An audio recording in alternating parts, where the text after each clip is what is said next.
In the money conversation, and after this amazing piece of wisdom that we shared with Lata, I'm so excited to have Deborah Henderson, who is also a former investor banker, but also she has been studying the money system in the last few decades a lot, and her mission is to bring this to the world, but also working with leaders how to understand that system. So Deborah, welcome back again. You're a big supporter of Global Women Community, and we're very grateful for that.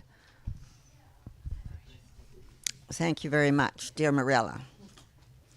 First, I'd just like to ask how many people feel we live in turbulent times? And how many people feel that the turbulent times we're living in is impacting our own body system? I think we need to pay attention to this. We need to pay attention to our body systems, because this is also going to impact our relationship with money. And I asked the question of Lata when she gave her talk a moment ago about how she developed such confidence. And her answer, if you remember, was to say to know oneself. And that means all our gifts and all our foibles. Because in an uncertain world, those foibles may start to rise to the surface, and we may forget about the gifts. I'm trusting that the camera can also be pointing to the fire, which is sitting right beside me. So I'm feeling very blessed for my body needs at the moment, that I'm feeling warm and cozy with the fire. When I say know thyself, our gifts and our foibles, my proposal is that we look and own what our gifts are that we want to offer the world. What does the world need? And what are our gifts? And how can we match those? And when we really hold a strong sense of purpose, there's an overall saying by Paulo Coelho, follow your heart and there you'll find your treasure. And I suggest is when we truly own our gifts and we put them to purpose that serves the world, all our needs will be met, including money. There's a flow, but it starts with knowing self and honoring those gifts that are uniquely ours. And we may not have been brought up in an environment where our gifts were honored or recognized.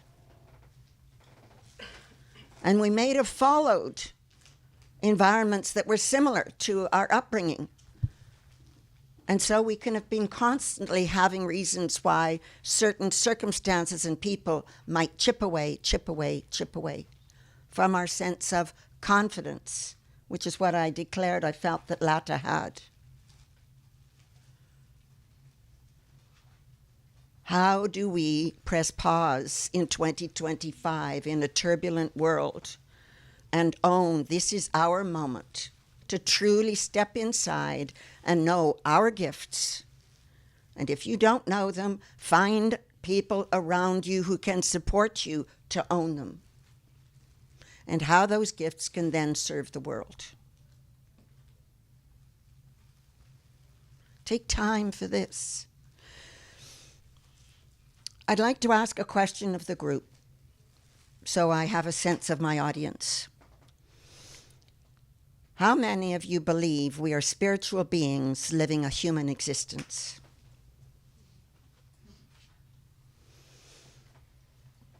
How many believe you've been here before and you've had a past life or two or three? And I notice the giggles in the room. And I notice we've got variety in the room. Not everybody is necessarily going to be following that logic or that path. But the premise I come from, as I'm sharing what I'm going to share, comes from that belief.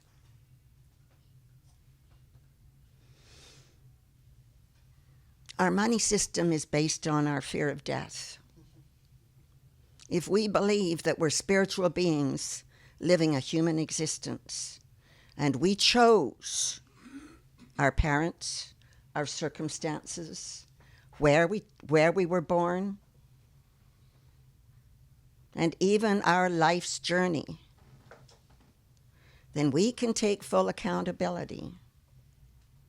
We can start to own what those gifts are, and we can dance with the divine, because the divine has our back, even if not everybody necessarily does.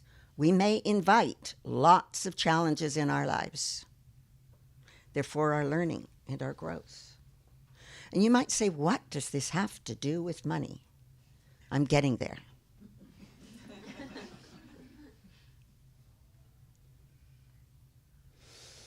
So yes, I did an undergraduate, I'm Canadian, I did an undergraduate degree in languages, got an MBA, and in those days, with this white hair, we were 10% women in business school in Canada, which was double the year before that, which was double the year before that.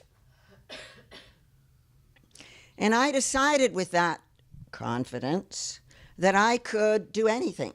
And I thought if I could land a job in Wall Street, I could understand how money makes the world go round. And then if I understood that, I could go anywhere.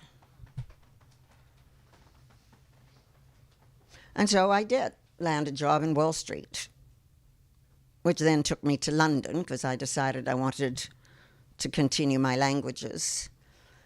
And I left investment banking when I thought I was getting married and would be moving to Denver.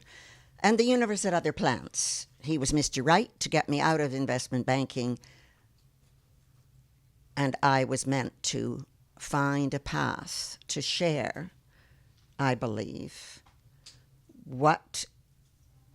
how money does make the world go round. Maybe that's what it is. I suddenly realized that. Connecting the dots in my own life. So for the last 25 years, I've been a leadership coach, working with leaders to help them create healthy cultures. We could apply those healthy cultures to our own lives, to our families, to businesses we set up, to communities we're helping to build, as in Global Woman and Global Man, and be observers, if we're in the corporate world, to how culture is built. And how much of it is around supporting us to find our gifts and develop them? And how much of it is around being a human resource, a clog in a wheel, to fulfill a role that pays us some money? We've got to keep focusing, even if we're in the corporate world, on what our gifts are and how we can serve mankind, because that's the law of the universe. The divine wants us to shine our gifts, and the divine will support us, and money will flow when we fully believe that. We also need to focus on what our foibles are, be aware of them, and to know that the money system is designed to exacerbate those foibles and hook us into believing that money will solve the foible problem. Thank you, Lata, for nodding that you're agreeing with what I'm sharing. Does that make sense? So all of us will have had different childhood circumstances, and we will have inherited ancestral circumstances that will bring out those foibles. I love the word foibles because you can attach anything to it. Okay? Could you say what foibles is then? It's a very good question. I wondered if somebody was going to ask that. Julia, thank you.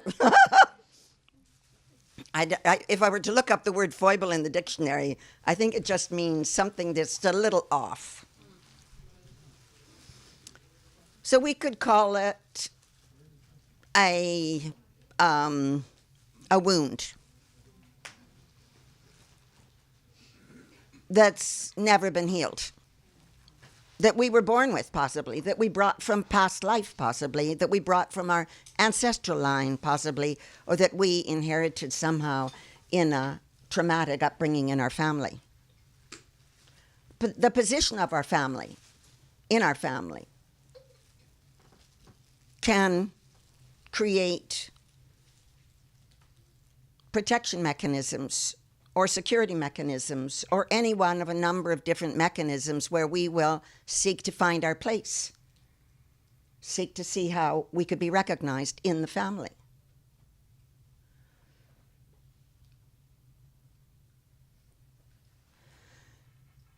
Our money system, which we need to all pay attention to, so I started out this talk by asking how many feel that we're living in turbulent times.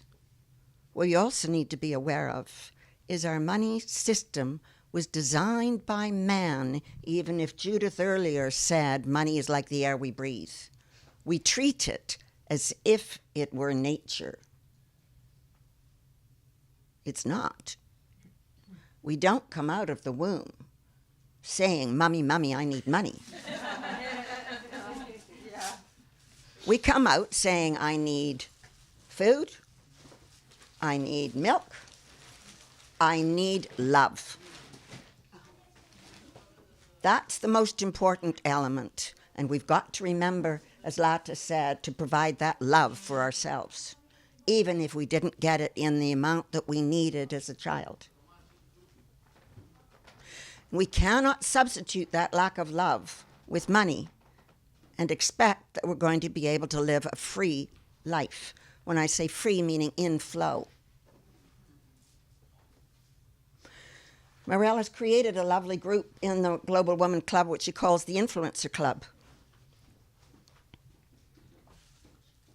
The Latin root of the word for influence, if we want to have an impact with our gifts, influence means in Latin to flow, influere. I suggest being in flow means having all parts, body, mind, heart, and spirit in flow. So we know our gifts and we know our wounds that stops us from being in flow. When we're in flow, money will flow.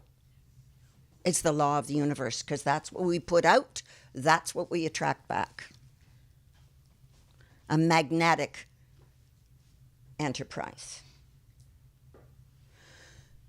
Because our money system that we were born into was designed by man in a bizarre way, we have to ask ourselves why it was designed that way, but we have to accept for now it is designed that way, and that is that our money system gives no value to Mother Earth, to Mother Nature, to mothering, to motherhood, or to any of the feminine values. And we sit here as global women wondering why we may have a lack of confidence. Some of us, dear Lata, I said I wanted to comment about the fact that you were speaking with a lot of confidence. But many of us may go, do I have that same level of confidence? I'd like us to reflect on the system we were born into. This system does not give value to the feminine as it is now. That doesn't mean we have to live under the archway of that system and be not able to navigate it. It means we need to be aware of it, conscious of it. Our soul chose to be born now in this world. And with communities like Global Women, we can rise above it. We need community to support in a system where the feminine is not supported by money. By the way, the money system is designed. That doesn't mean that money won't flow to you. It's just we need to be aware. It impacts how we show up. if we're not careful. That's why I shine a spotlight on it.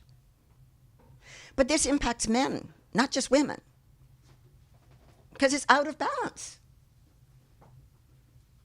If we consider that money is meant to be an enabler for us to live our dreams, to birth anything new, we need the masculine and the feminine.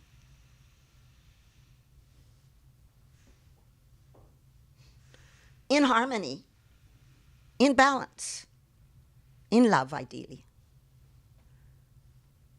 And when we exclude giving value to the feminine, we will tend in our world to create the shadow masculine, which creates the shadow feminine, which means we all will operate on our money system in a vibrational level of fear when we're meant to vibrate at a vibrational level of love. We have to know that's the system that we chose to be born into. And it's changing. I believe that 2025 is the beginning of the demolition of the old and the rising up of the new. So let us stay tuned to that.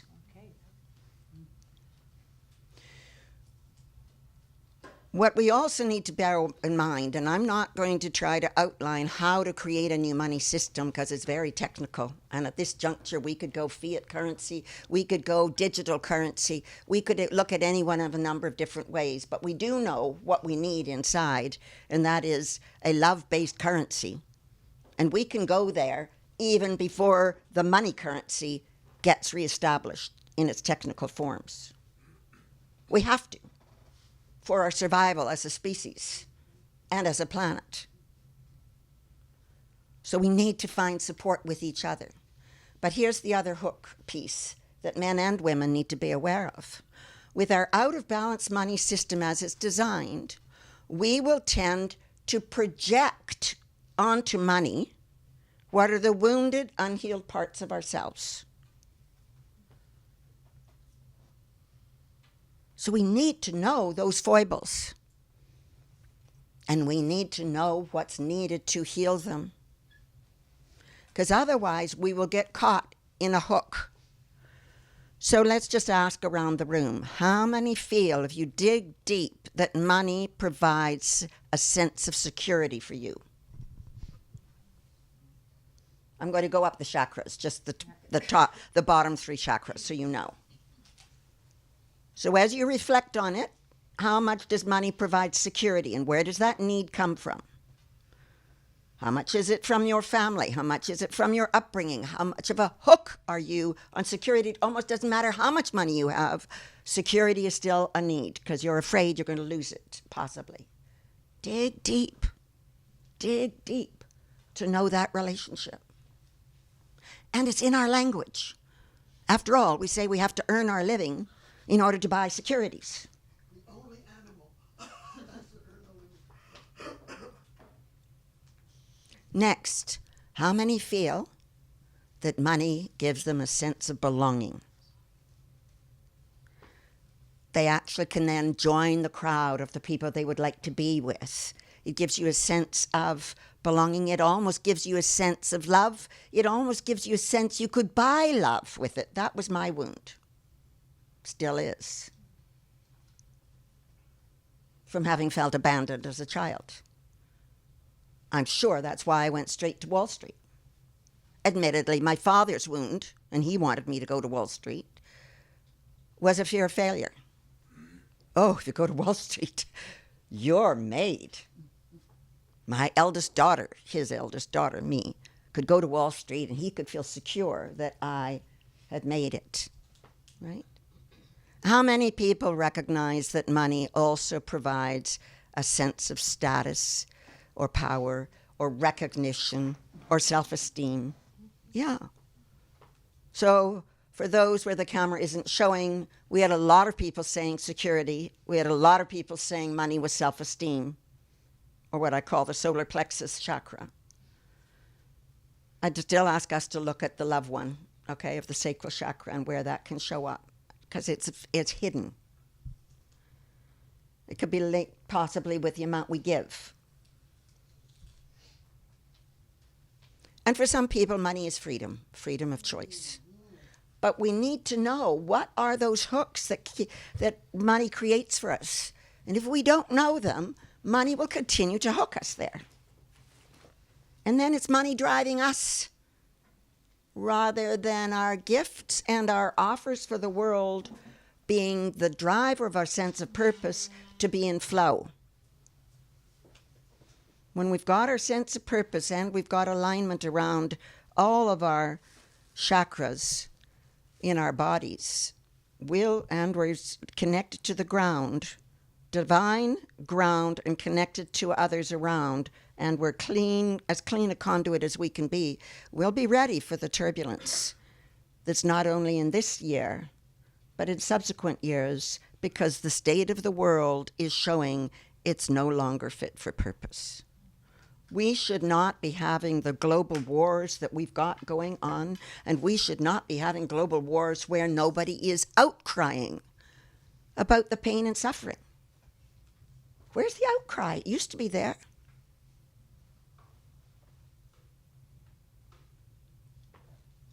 There's so many areas where we know there's change that needs to happen. Let's pay attention. I'm just naming the last pieces that in Vedic wisdom, how many are aware of what the Kali Yuga means? No? Okay. Kali, yes. Kali in, is it Sanskrit, means dark materialism. We are coming to the tail end of 3,000 years of dark materialism. At the tail end of any regime, the old will always fight to stay in power and in authority. Watch. The old is seeking to stay in power and in authority. If we can observe this and not be hooked by it, just go. I chose to be born in these turbulent times, to be the age and stage I am. We can together rise above. And the new world, beyond the Kali Yuga, and there's many traditions, I just brought in the Indian one, but there's many traditions that are speaking to 2025 being a turbulent year of change. 2026 begins the actual stepping stones for the next stages. And by 2032, the claim is we'll be living in the fifth dimension rather than the three-dimensional world. And in the Indian tradition, it goes from Kali Yuga to Sat Yuga, which is truth and light. So that's for us to look forward to. We just happen to be in the early stages of 2025 right now. We've got to know our relationship with money. We've got to know and accept how it's designed. We've got to know that we chose to be born into these challenging, turbulent times with our wounds and with our gifts. We stick to our sense of purpose. We can, with community, navigate this turbulent time and see the new world being born, where we can be a part of that.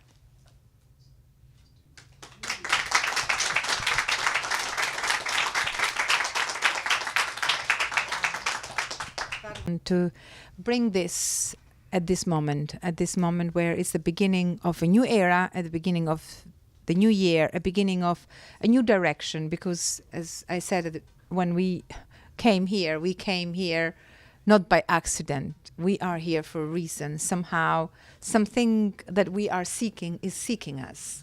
Something that maybe deep inside us we know is coming, but as Deborah said, you just have to be ready and prepare. And as women, but of course as men, as all together, let's learn a little bit more who we are.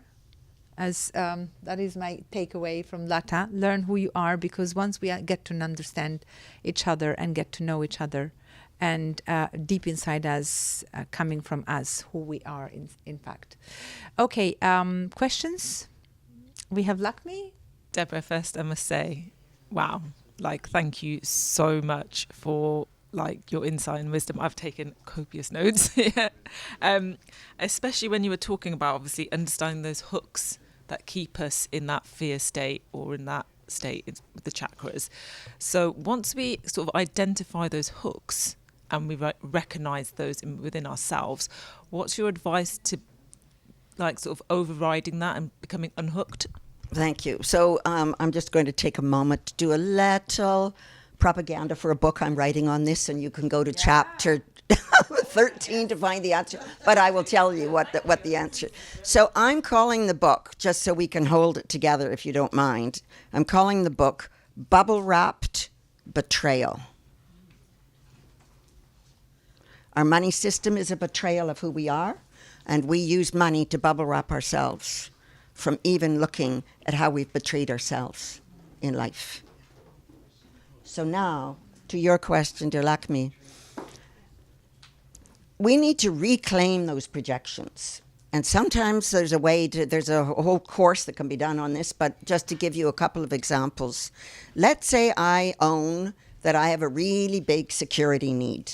And let's say it comes because I've got a family heritage of refugees or war zones. And it's in my DNA, those security, okay? So I need to say to myself, but it's usually helpful if I've got somebody to support me, I feel and I am insecure. And that's amazing. I am secure with and without money is the second part of the question of the reclamation. Okay? So let's say for the third chakra, since many of you have spoken to self-esteem issues, I'm needy.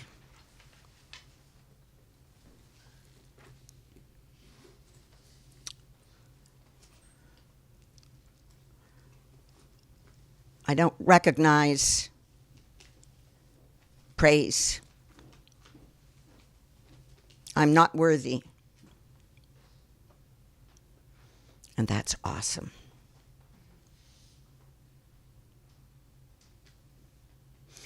I am independent. I am recognized. I am worthy, with and without money. Deborah loved the speech. It's so deep. You usually get either spiritual people who care about Mother Earth and the feminine and the divine, and then you get the finance people who care about finance and money. And to get someone like you who embraces both, it's very, very special. I guess I get goosebumps. So your work is so important. Now that we recognize that our money system is broken, what can we each do as small steps to help that? Therein lies the question. Therein lies, so I'm going to link these two comments together, okay? Because therein lies the question.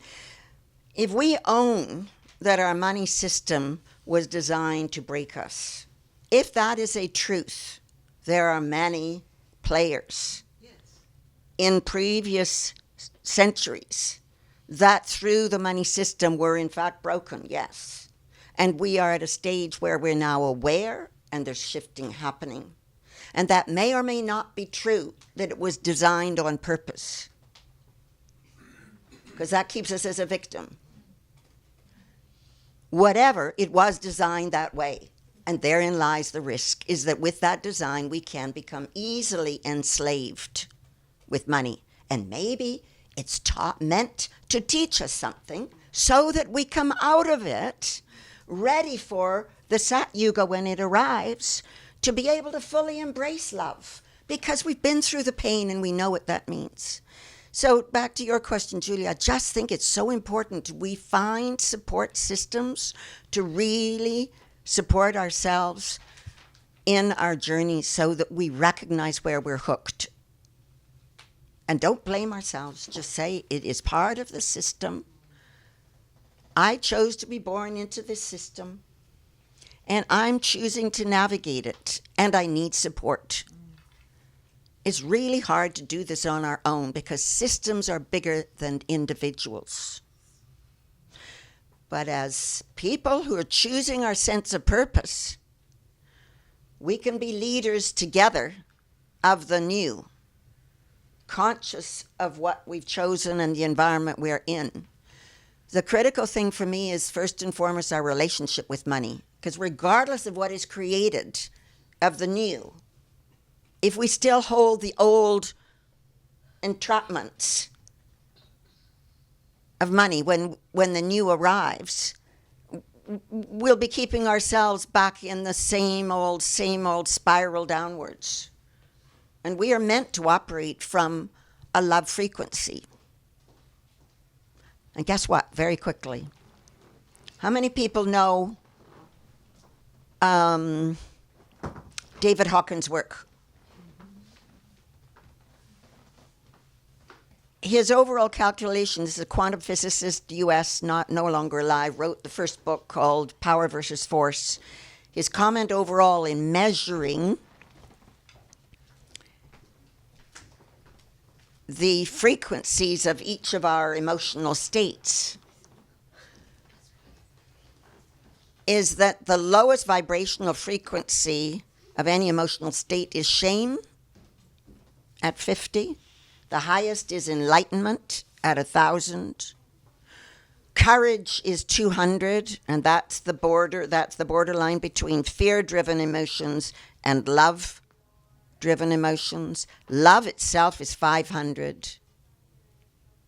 So below 200 you have anger, vengeance, victim, etc.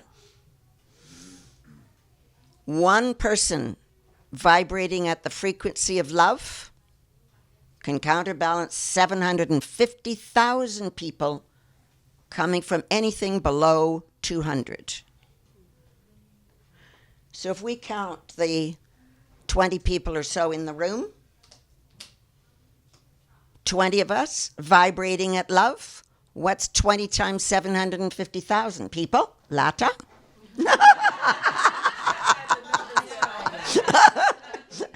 Anyway, it's either 15 million or it's 15 billion, but it's 15 million, I think. 150 million. Do you see? So what I've worked out is that we could support 12 companies of 1,000 leaders of 12 companies of 1,000 people each. We could count and have them operate at the love frequency. We could counterbalance the vibrational frequency of the rest of the world. It doesn't take that much, but we can work on that together. And the work you're doing, Lata, in the giving piece is a huge part of what this love frequency, pure love frequency, is all about. Not that it's giving in order to take, but giving for the sake of, because that's what it feels like, from the heart. We've got to know the purity of the giving. That's the most important part.